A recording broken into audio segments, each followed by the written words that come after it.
Our Market Monitor guest tonight says he likes the stocks that are out of favor on Wall Street. He's Greg Abella, portfolio manager at Investment Partners Asset Management. Greg, nice to have you back here on the show. Thanks for having me.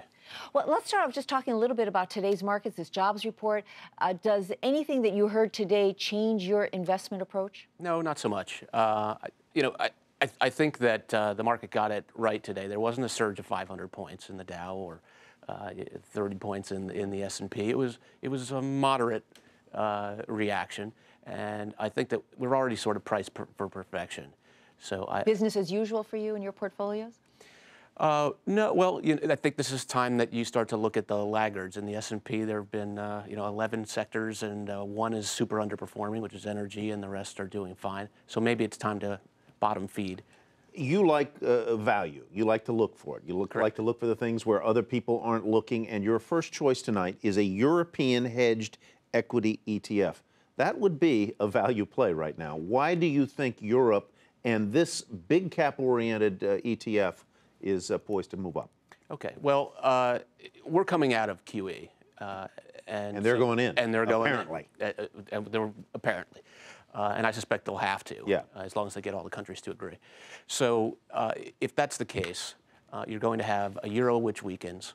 You're going to have cheap energy prices, cheap labor because their labor markets are so weak, and cheap capital because rates will be low. And the weak euro is going to help their exporting companies. Correct, and that's the theory. So companies that are in that ETF, like Siemens and Sanofi, Unilever, ought to do really well, especially if our economy does better, we'll be importing those products. Greg, when you were here over the summer, you were talking about ExxonMobil, saying that this was a good stock to own. The stock at that time was trading around $103. And you said when it gets low enough, time to buy. Today, it's at $93, and you're recommending it now. Yes. How good can it get with Exxon? Okay, well, this is not a play, I think, where you're going to see something occur immediately. But with energy prices this low and so many energy companies struggling, especially if they have lots of debt, they're going to have to sell properties. So the big criticism with Exxon has been they're not growing their production fast enough. So they could be the mothership that all these properties wind up moving into. They have a solid balance sheet, decades of history. It's just it's a logical progression for. Do you have a target price on Exxon? It's at 93 now.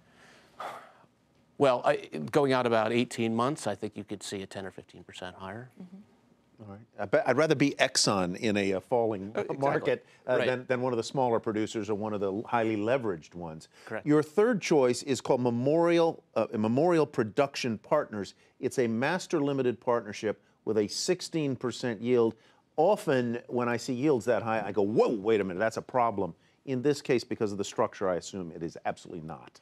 Well, of all the MLPs, and they've been very popular with retirees, of all the MLPs, you're going to want ones that have their production hedged so that it's not going to hit them as hard. This firm was smart enough to hedge their production not out a couple of years, out 5 years. So they got resoundingly criticized for that because they're going to miss the upside, but then prices cratered. So they're locked in for years, selling their products at higher prices. So I don't know if they'll be able to maintain that dividend at the same rate going forward, but they're in a way better position to pay than other MLPs that did not hedge as much.